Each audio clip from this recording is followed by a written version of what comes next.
नमस्कार, मैं हूं आपके साथ शीरीन और वक्त हो गया है पब्लिक इंटरेस्ट का। और पूरे देश का सबसे ज्यादा इंटरेस्ट इसी में था कि रतन टाटा के बाद उनकी विरासत को कौन आगे ले जाएगा।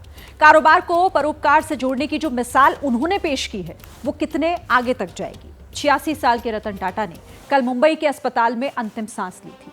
आज पूरे देश ने उन्हें भावुक मन से अंतिम विदाई दी।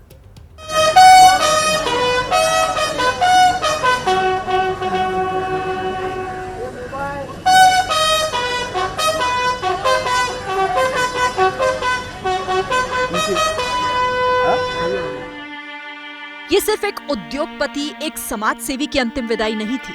ये एक ऐसे ड्रीम मेकर की विदाई थी जिसने भारत के सपनों को पंख दिए। रतन टाटा, जो भारत को आधुनिक, आत्मनिर्भर और आर्थिक संपन्न भारत बनाने में अपनी बड़ी भूमिका निभाकर हमेशा के लिए विदा हो गए। देश में कोई ऐसा नहीं होगा जिसने टाटा का नमक न खाया हो। आज वही नमक रतन टाटा की विदाई पर आंसुओं से चुकाया जा रहा था। रतन टाटा का पार्थिव शरीर पूरे राजकीय सम्मान से पहले मुंबई के एनसीपीए लॉन ले जाया गया।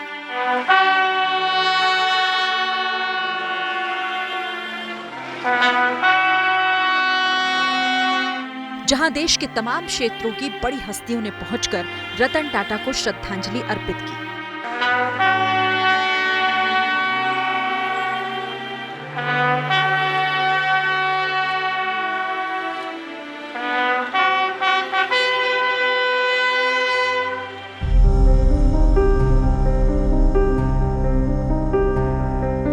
इसके बाद रतन टाटा की अंतिम यात्रा वर्ली के शमशान स्थल पहुंची। उन्हें गार्ड ऑफ ऑनर दिया गया।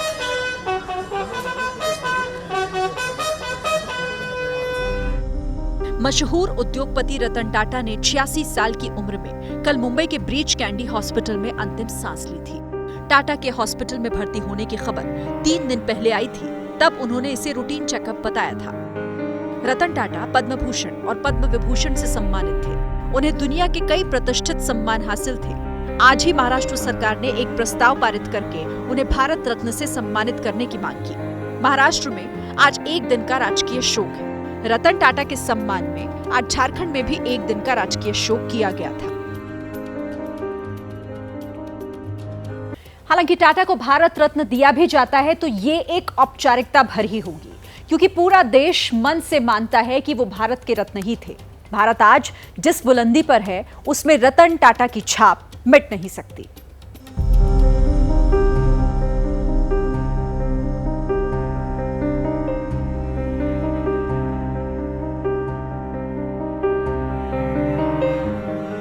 टाटा और उसमें भी रतन टाटा, ये नाम आम भारतीयों को किस गहराई तक टच करता है, इन 2 तस्वीरों से अच्छी तरह समझ सकते हैं। गोरेगांव में गरबा चल रहा था। जैसे ही खबर आई रतन टाटा नहीं रहे, सब कुछ थम गया। जे आज ਅਸੀਂ ਉਹਨਾਂ ਦੀ ਲਾਈਫ ਤੋਂ ਕੁਝ ਸਿੱਖ ਸਕਦੇ ਹਾਂ ਰਤਨ ਟਾਟਾ ਜੀ ਤੋਂ ਲੱਗਦਾ ਇਹੀ ਸਿੱਖ ਸਕਦੇ ਹਾਂ ਕਿ ਮਿਹਨਤ ਕਰਨੀ, ਚੰਗਾ ਸੋਚਣਾ, ਕਿਸੇ ਬਾਰੇ ਕੰਮ ਆਉਣਾ। राजनीति से लेकर उद्योग तक, खेल से लेकर सिनेमा तक, हर कोई टाटा को याद कर रहा है। राष्ट्रपति द्रौपदी मुर्मू ने कहा, श्री रतन टाटा ने कॉर्पोरेट विकास को राष्ट्र निर्माण और उत्कृष्टता को नैतिकता के साथ जोड़ा। प्रधानमंत्री मोदी ने कहा, श्री रतन टाटा एक दूरदर्शी बिजनेस लीडर, दयालु आत्मा और असाधारण इंसान थे। गृह मंत्री अमित शाह ने कहा, महान उद्योगपति ने निस्वार्थ भाव से अपना जीवन राष्ट्र के विकास में समर्पित कर दिया। कांग्रेस अध्यक्ष मल्लिकार्जुन खड़गे बोले, रतन टाटा उत्कृष्ट परोपकारी व्यक्ति थे। भारत ने एक अमूल्य सपूत खो दिया। नेता विपक्ष राहुल गांधी ने कहा, रतन टाटा दूरदर्शी थे। उन्होंने व्यापार और परोपकार दोनों पर अमिट छाप छोड़ी। अभिनेता अमिताभ बच्चन ने कहा, ये एक युग का अंत है। रतन टाटा की भविष्य दृष्टि और संकल्प अद्वितीय थे। गूगल के सीईओ सुंदर पिचाई ने कहा, रतन टाटा एक असाधारण व्यवसाय और परोपकारी विरासत छोड़कर गए हैं। भारतीय क्रिकेट कप्तान रोहित शर्मा ने कहा, रतन टाटा को हमेशा दूसरों की मदद करने के लिए याद किया जाता रहेगा। रतन टाटा के कारोबार और परोपकार की लिस्ट इतनी लंबी है कि उसे कम शब्दों में नहीं समेटा जा सकता, क्योंकि ये सफर देश को एक सुई से लेकर जहाज तक देने का है। एक छोटी सी रील में इसकी झलक आपको दिखाते हैं।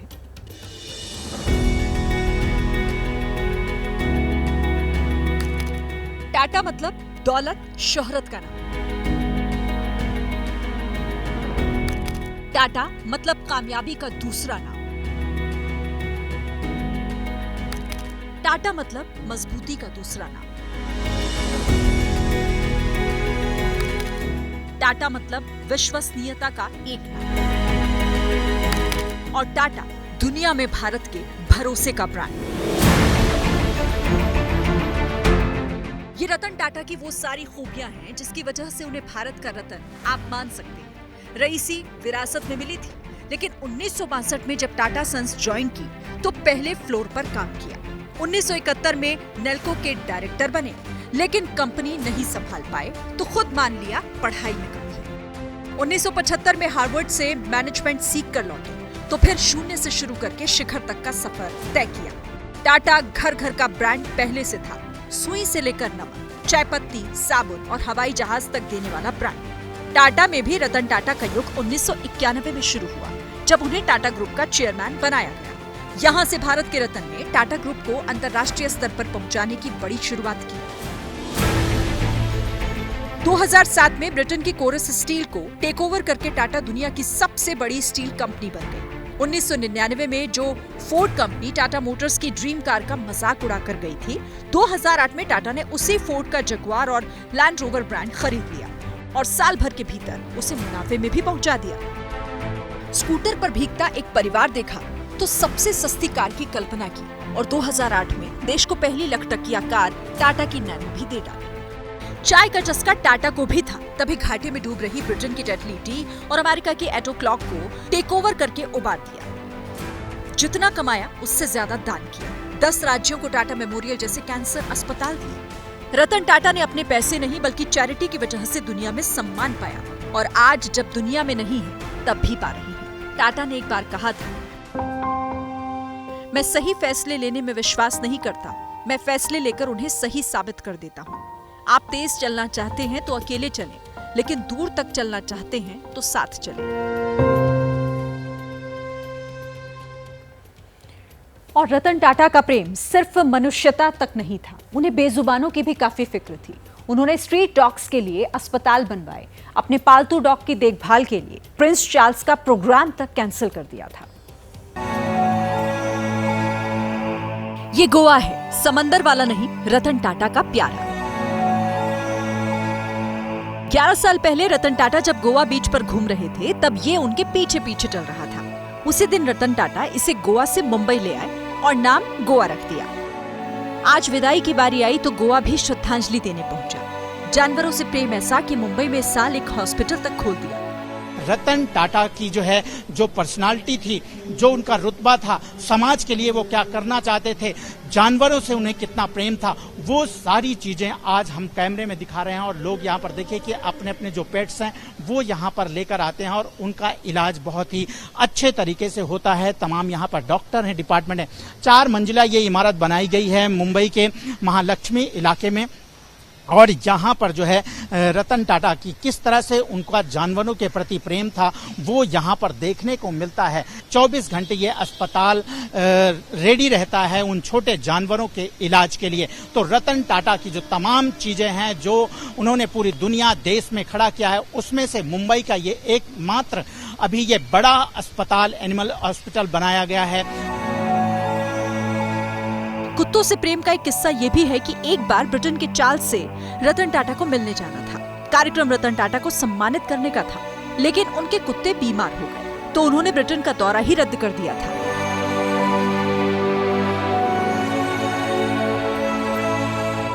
और अब पब्लिक इंटरेस्ट में दूसरी खबरों की तरफ बढ़ते हैं। बात हरियाणा की, जहां हार की वजह ढूंढने के लिए कांग्रेस ने फैक्ट फाइंडिंग कमेटी बना दी है। आज दिल्ली में राहुल गांधी ने भी एक बैठक की और पता ये चला कि गुटबाजी ले डूबी।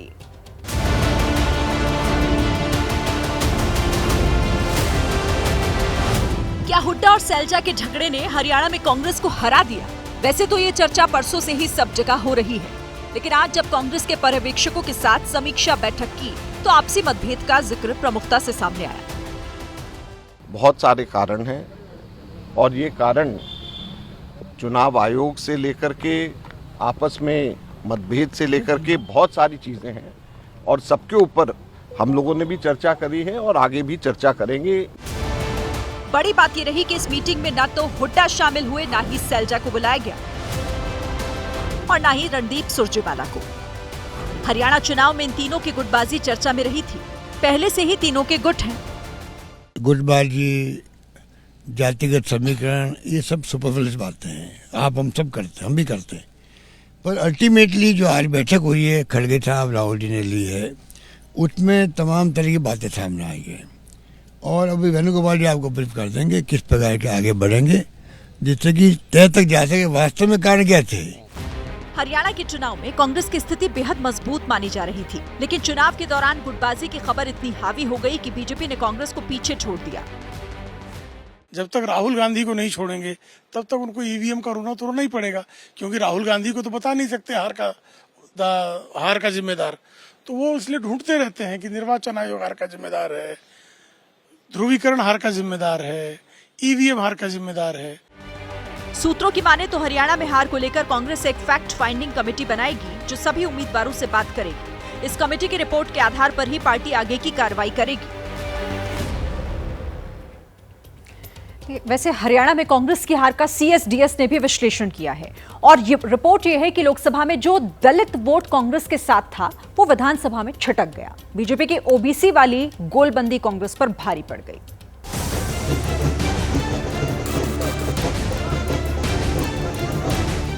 हरियाणा में बीजेपी ने जीत का रिकॉर्ड बनाया है।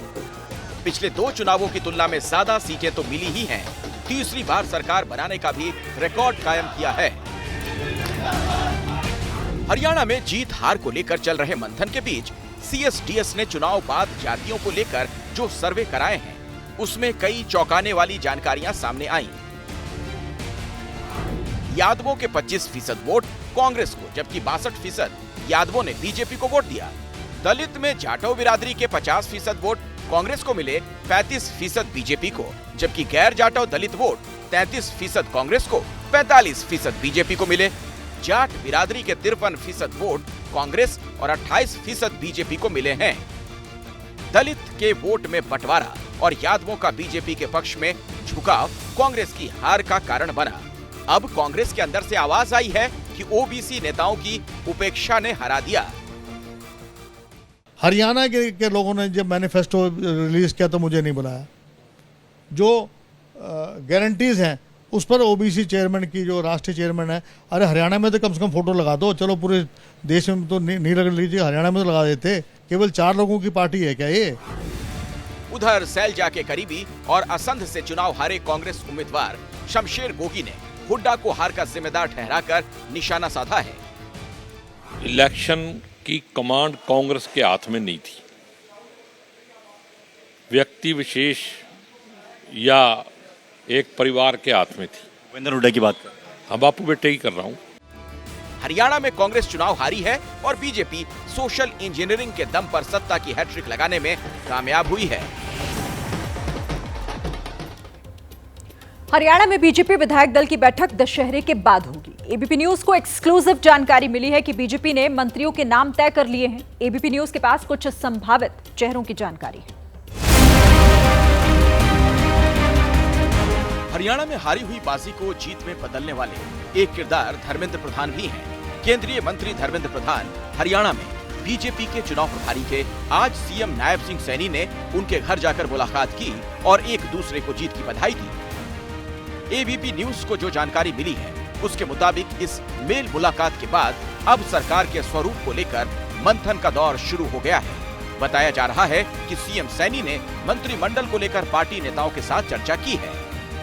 एबीपी न्यूज को जो जानकारी मिली है उसके मुताबिक अनिल विज, कृष्ण बेदी, अरविंद शर्मा, राव नरवीर, कृष्णलाल पवार, विपुल गोयल को मंत्री बनाया जा सकता है। इनके अलावा 2-3 और नामों की चर्चा है। सूत्रों के मुताबिक मंत्रिमंडल में सर्व समाज और सभी क्षेत्रों को प्रतिनिधित्व दिया जाएगा। बीजेपी ने इस बार बिना किसी गठबंधन के चुनाव लड़ा और 48 सीटें जीत ली। ऐसे में बीजेपी मंत्रियों का नाम तय करते वक्त सभी जाति, समुदाय और इलाके को साधने का प्रयास करेगी, ताकि ये संदेश जाए कि बीजेपी जाति विशेष को लेकर राजनीति नहीं करती, बल्कि सर्व समाज को लेकर चलने वाली पार्टी है। इधर जम्मू कश्मीर में उमर अब्दुल्ला सरकार सोमवार या मंगलवार को शपथ ले सकती है। उमर को आज नेशनल कॉन्फ्रेंस ने विधायक दल का नेता चुन लिया। कल इंडिया अलायंस की बैठक में नेता चुनने की रस्म पूरी हो जाएगी। नेशनल कॉन्फ्रेंस की बैठक में उमर अब्दुल्ला को नेता चुना जाना औपचारिकता ही था। दूसरा कोई दावेदार ही नहीं था। रस्म अदायगी के बाद पार्टी के फैसले का ऐलान हुआ। उमर के नेता चुने जाते ही नेशनल कॉन्फ्रेंस के नंबर भी बढ़ गए। उमर ने कहा था 5 से 6 निर्दलीय उनके साथ आ सकते हैं। इनमें से 2 विधायक आज उनसे मिलने भी पहुंचे।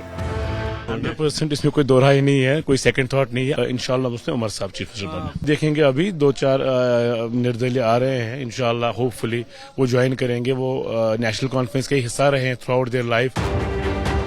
यानी बहुत मुमकिन है नेशनल कॉन्फ्रेंस खुद ही बहुमत जुटा ले और उसे कांग्रेस पर निर्भर न रहना पड़े।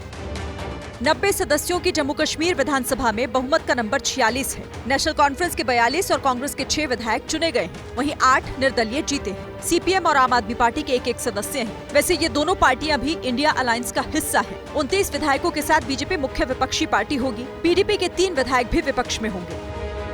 अब बात उन चुनौतियों की जो मुख्यमंत्री बनने के बाद उमर अब्दुल्ला के सामने होंगी। अब्दुल्ला प्रदेश के नहीं, केंद्र शासित प्रदेश के मुख्यमंत्री बनने जा रहे हैं। पहली चुनौती पूर्ण राज्य का दर्जा वापस हासिल करने की होगी। दूसरी चुनौती स्वीकारना होगा कि 370 की बहाली नहीं हो सकती। तीसरी चुनौती अलगाववाद को सियासी शह मिलने से रोकना होगा।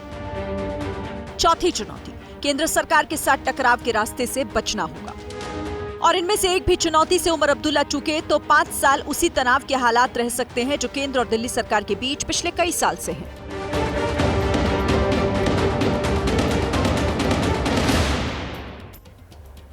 कल अखिलेश यादव ने विधानसभा उपचुनाव के लिए 10 में से 6 उम्मीदवार घोषित कर दिए तो चर्चा होने लगी कि कांग्रेस से किनारा कर रहे हैं। आज अखिलेश ने कह दिया कि ऐसा कुछ नहीं है, कांग्रेस साथ ही रहेगी।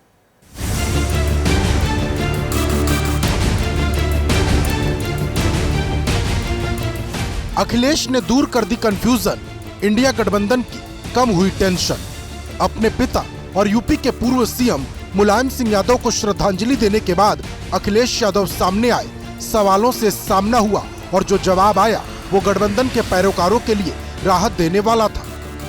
अखिलेश ने स्पष्ट कर दिया कि यूपी में 2 लड़कों की जोड़ी बरकरार रहेगी। सुनिए। इंडिया गठबंधन समाजवादी पार्टी और कांग्रेस का गठबंधन रहेगा। आज समय नहीं है उस पर चर्चा करने का, लेकिन इंडिया गठबंधन समाजवादी पार्टी और कांग्रेस का गठबंधन रहेगा। दरअसल यूपी की 10 सीटों पर उपचुनाव होने वाले हैं और इसको लेकर समाजवादी पार्टी ने 6 सीटों पर अपने प्रत्याशी घोषित कर दिए हैं। करहल से तेज प्रताप यादव, फूलपुर से मुस्तफा सिद्दीकी, सीसामऊ से नसीम सोलंकी, मिल्कीपुर से अजीत प्रसाद, कटेहरी से शोभावती वर्मा और मझवा से ज्योति बिंद को प्रत्याशी बनाया गया है। जबकि कांग्रेस 5 सीटों पर अपने प्रत्याशी उतारने की तैयारी में थी और इसी को लेकर दोनों दलों के बीच मतभेद की खबरें आने लगी। अजय राय खुलकर मीडिया से बोल रहे हैं कि सीटों पर चर्चा नहीं हुई और आखिरी फैसला आलाकमान लेगा। मिलके लड़ेंगे और भारतीय जनता पार्टी के जो आज ये चल रहे हैं पूरी तरीके से फर्जीगिरी जो चल रही है, जो आज जंगल राज चल रहा है, हत्याएं हो रही हैं, बच्ची 1.5 साल की बच्ची को गोली मारा जा रहा है, डकैतियां हो रही हैं, फर्जी इनकाउंटर हो रही है, इसको मिलकर हटाना हमारा ध्येय है, हम हटाएंगे। वैसे एबीपी न्यूज के पास जो जानकारी है उसके मुताबिक समाजवादी पार्टी कांग्रेस को मीरापुर और गाजियाबाद शहर सीट दे सकती है। अब देखना है कि कांग्रेस का रुख क्या होता है, जो इस वक्त हरियाणा में हार की वजहों की तलाश में जुटी है और हर तरफ से सहयोगी दल कांग्रेस को घेर रहे हैं। इधर दिल्ली में सीएम आवास सील होने के बाद अब आम आदमी पार्टी ने दिल्ली के उपराज्यपाल और बीजेपी के खिलाफ नया सियासी मोर्चा खोल दिया है। पार्टी ने सीएम आवास के मुद्दे को महिला सम्मान से जोड़ दिया है। दिल्ली के मुख्यमंत्री आतिशी के सामने पड़ी ये वही बंद पेटियां जिसमें मुख्यमंत्री का सामान भरकर बुधवार को सीएम हाउस से बाहर निकाल दिया गया था। लेकिन अब सामान से भरी इन पेटियों के बीच काम कर रही दिल्ली की सीएम आतिशी की ये तस्वीरें जारी करके आम आदमी पार्टी आरोप लगा रही है कि बीजेपी के इशारे पर दिल्ली के एलजी ने मुख्यमंत्री पद पर बैठी महिला का अपमान किया है। किस अधिकार से दिल्ली के एलजी ने उनका सामान बाहर कराया, फिकवाया? आप भारतीय जनता पार्टी के साथ मिलके आप मुख्यमंत्री आवास पे कब्जा करना चाहते हैं। एक महिला मुख्यमंत्री का आपने जो अपमान किया है, मां दुर्गे भी आपको सबक सिखाएंगी। लेकिन बीजेपी कह रही है कि केजरीवाल का बंगला खाली करने और नई सीएम आतिशी को बंगला आवंटित करने से पहले कानूनी प्रक्रिया का पालन नहीं किया गया। दुर्गा का एक रूप अष्टमी में ये भी देखने को मिलता है कि जब वो महिषासुर का वध करती हैं, उस बंगले को देने का जो प्रोसीजर है कानूनी रूप से, वो अरविंद केजरीवाल ने पूरा नहीं किया है, जिस कारण से पीडब्ल्यूडी के अधिकारियों ने उसको रोका है। बंगले पर छिड़ी इस नई जंग में आतिशी की इन तस्वीरों को बीजेपी आम आदमी पार्टी का सियासी ढोंग बता रही है और मांग है कि सीएम हाउस को खुलवाकर बंगले का इंफ्रास्ट्रक्चर ऑडिट कराया जाए।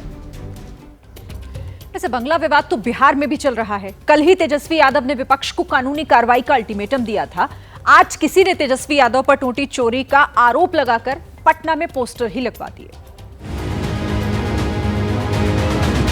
बिहार की राजधानी पटना में ये पोस्टर आरजेडी ऑफिस के सामने लगे हैं। निशाना तेजस्वी यादव और लालू यादव पर साधा गया। इसमें लालू यादव को चारा चोर और तेजस्वी यादव को टोटी चोर लिखा गया, जबकि कल ही तेजस्वी यादव आरोप लगाने वालों के खिलाफ कानूनी नोटिस की बात कह चुके हैं। कोई भी एड़ू गेड़ू आकर के बयान देते रहा, काल चोरी कर लिया, टोटी चोरी कर लिया, फलना चोरी कर लिया। जो लोग बोलने हैं, जिन लोगों ने आरोप लगाया है और जिन लोगों ने गलत दिखाया है, सबका हमने अपने लोगों को बोल दिया प्रोफाइल बनाओ। हमने अपने वकीलों से बात की है, जल्दी ही उनको लीगल नोटिस जाने वाला है। पटना में आज ये पोस्टर किसने लगाए ये तो नहीं पता, लेकिन सत्ता पक्ष के किसी समर्थक का ही ये काम हो सकता है। रविवार को जब तेजस्वी ने 5 देश रत्न मार्ग वाला बंगला खाली किया तो बीजेपी के कुछ नेताओं ने टोटी ले जाने के आरोप लगाए। अब इसी टोटी को पोस्टर पर उतारकर तेजस्वी को घेरा गया है। तेजस्वी यादव वाले बंगले में अब डिप्टी सीएम सम्राट चौधरी को रहना है। इधर यूपी के गोंडा में दुर्गा पूजा के बहाने सामाजिक सौहार्द बिगाड़ने की कोशिश की गई। बात बच्चों की आतिशबाजी से शुरू होकर बवाल तक पहुंच गई। पुलिस पहुंची तो समझा बुझाकर मामले को काबू किया गया। दुर्गा पूजा पंडाल में माइक पर लोगों को संदेश दे रहे ये गोंडा के एसपी विनीत जायसवाल। पूजा पंडाल में खलल डालने और माहौल बिगाड़ने की खबर मिली तो एसपी और डीएम साहब दोनों एक साथ फोर्स समेत हाजिर हो गए। बुधवार की देर रात गोंडा के छपिया इलाके में कुछ बच्चों की आतिशबाजी से नाराज होकर समुदाय विशेष के एक परिवार ने विवाद शुरू किया तो 2 समुदाय आमने सामने आ गए, जिसके बाद एहतियातन मौके पर पुलिस और प्रशासन भी पहुंच गया। थाने पुलिस द्वारा मौके पर पहुंचकर भीड़ को समझाया बुझाया गया तथा भीड़ को मौके से हटाया गया। उच्चाधिकारियों द्वारा भी मौका मुआयना किया गया। थाना छपिया पर सुसंगत धाराओं में अभियोग पंजीकृत करते हुए प्रकरण के संबंध में नामजद एक आरोपी को पुलिस द्वारा हिरासत में लेकर अग्रिम वैधानिक कार्रवाई की जा रही है। पूजा पंडाल में अफसरों ने घटना से नाराज लोगों को समझाना बुझाना शुरू किया तो कोशिश काम आई और हालात काबू में आ गए। फिलहाल पुलिस ने इस मामले में मारपीट करने और माहौल बिगाड़ने के आरोपियों के खिलाफ कानूनी कार्रवाई शुरू कर दी है। उत्तराखंड के केदारनाथ धाम में हर साल करोड़ों लोग धार्मिक यात्रा करते हैं, लेकिन हिंदुओं के आस्था के केंद्र के इस रास्ते में शराब और मीट की तस्करी की जा रही। सनसनीखेज मामला है जिस पर विवाद शुरू हो गया है।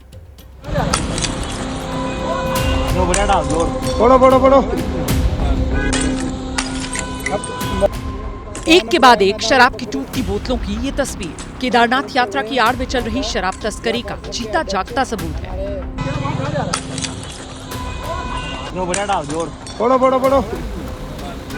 शराब की बोतलें जमीन पर पटक रहे ये लोग रुद्रप्रयाग के व्यापारी और हिंदू संगठनों के कार्यकर्ता हैं। चारधाम यात्रा में मांसाहार और शराब विरोधी अभियान चला रहे इन लोगों को शिकायत मिली कि यात्रा रूट के पड़ाव पर अवैध तरीके से शराब पहुंचाई जा रही है।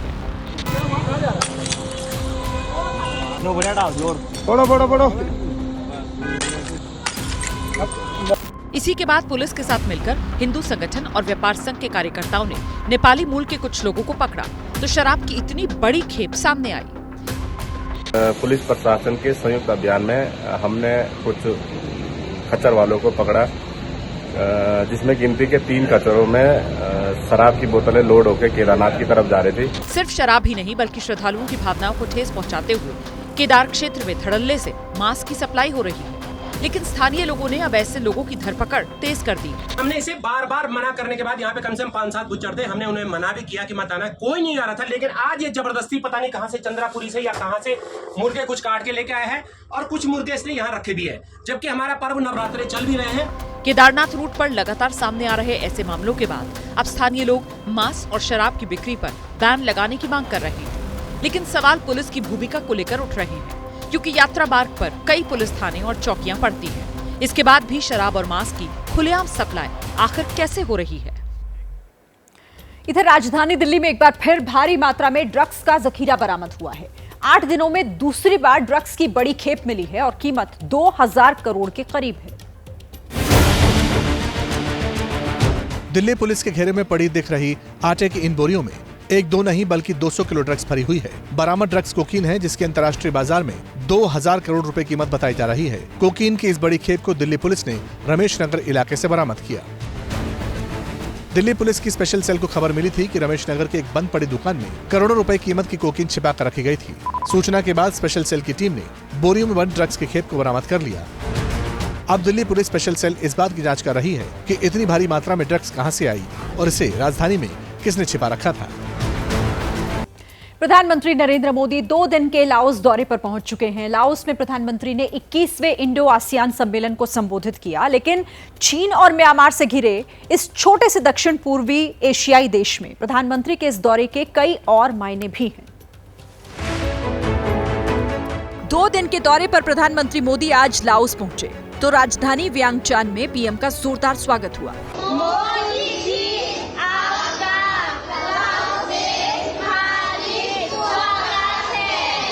लाओस में भारतीय समुदाय भी बड़ी संख्या में प्रधानमंत्री से मिलने के लिए उमड़ पड़ा।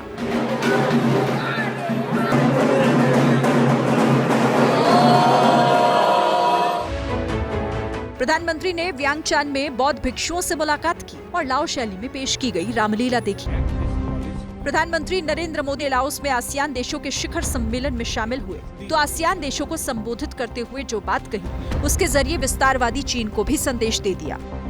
आज जब विश्व के कई हिस्सों में संघर्ष और तनाव की स्थिति है, तब भारत और आसियान की मित्रता, समन्वय, संवाद और सहयोग बहुत ही महत्वपूर्ण है।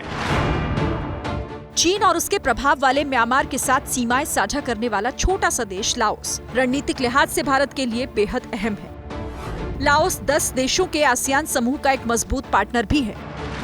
दक्षिण चीन सागर में चीन की दखल रोकने के लिए भारत लाओस और आसियान देशों के लिए भरोसेमंद साथी है। इसीलिए भारत भी आसियान देशों के साथ लगातार अपने व्यापारिक और रणनीतिक संबंध मजबूत करने पर जोर दे रहा है।